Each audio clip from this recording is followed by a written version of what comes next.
Hillel Neuer's UN Watch has been fighting the UN's bias against the Jewish state for years in the Geneva-based Human Rights Council. Here's a video including a stunning rebuke he delivered on Israel's behalf.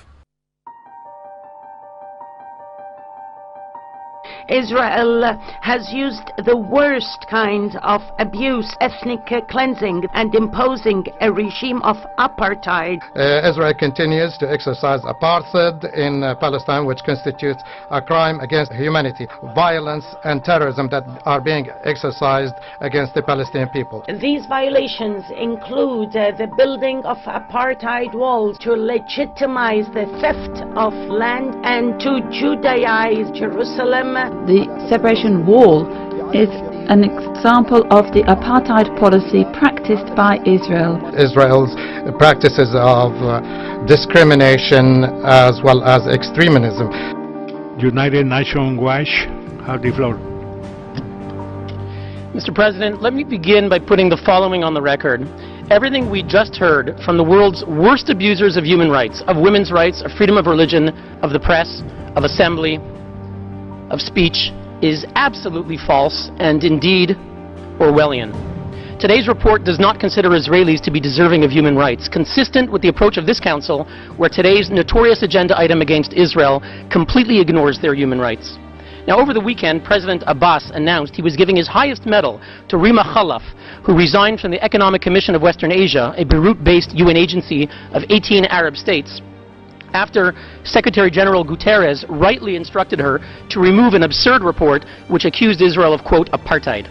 Mr. President, why is Mr. Abbas celebrating a report written by the notorious Richard Falk after his own Palestinian mission here tried in 2010 to remove Mr. Falk on the basis that he was, quote, a partisan of Hamas, as we know from WikiLeaks?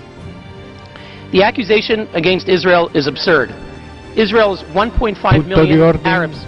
The delegation of Palestine has the floor. More than one statement goes beyond the mandate of this sitting, using unacceptable terms about Ms. Rima Khalaf, and so we would like this to be stopped. We have noted some terms which are humiliating vis-à-vis the Council, and we call for the respect of our traditions within the Human Rights Council. Thank you. We would support the viewpoints that have already been expressed by the State of Palestine as well as Egypt. Now, the previous speaker can continue. Thank you, Mr. President. Israel's 1.5 million Arabs, whatever challenges they face, enjoy full rights to vote and to be elected in the Knesset. They work as doctors and lawyers. They serve on the Supreme Court. Now, I'd like to ask the members of that commission that commissioned that report, the Arab states from which we just heard, Egypt, Iraq, and the others, how many Jews live in your countries? How many Jews lived in Egypt, Iraq, Jordan, Kuwait, Lebanon, Libya, Morocco? Once upon a time, the Middle East was full of Jews. Algeria had 140,000 Jews. Algeria, where are your Jews? Egypt used to have 75,000 Jews. Where are your Jews? Syria, you had tens of thousands of Jews. Where are your Jews? Iraq, you had over 135,000 Jews. Where are your Jews?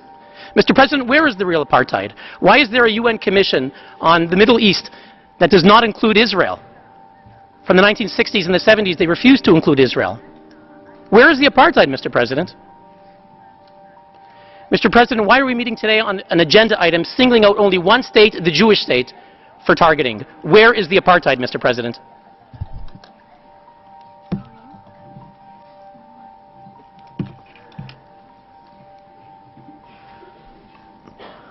Earlier, we talked with Neuer in our Jerusalem studio about the battle he faces at the UN. Every time I walk into the UN Human Rights Council, which was founded by incredible idealists like Eleanor Roosevelt, was the founding chair of the UN Commission on Human Rights, the great humanitarian of her age, and to see today having members like China, Russia, Cuba, Pakistan, Venezuela, it's outrageous. So every time I walk in there, I remind myself that I am walking into an Orwellian institution where human rights have been turned upside down and that it's an alternate reality, and we go in there to try and speak truth to power, and that's why I'm the most hated man in Geneva. Can you describe what kind of treatment Israel gets in the United Nations?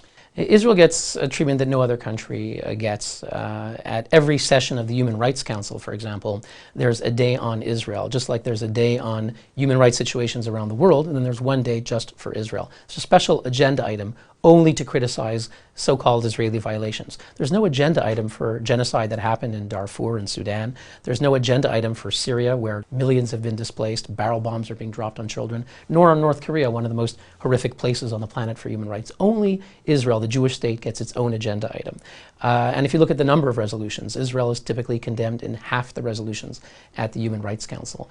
The expert on Israel looks only at Israeli violations, which are presumed in advance, and won't look at any Palestinian action. So if there's, God forbid, a suicide bombing in Israel, the expert will criticize Israel's response when it goes to try to find and arrest the terrorists, but it won't criticize a suicide bombing because that's a Palestinian action, which is not in his mandate to examine it. So it's really a very distinctive treatment that is designed to create a narrative as Israel as some sort of wicked human rights abuser. What is it like for you? It's not pleasant to be in an assembly where you know that many of the people in front of you in the room despise you for critiquing the UN when they do things that are against their own principles, for taking on tyrannies that have seats of power and influence there.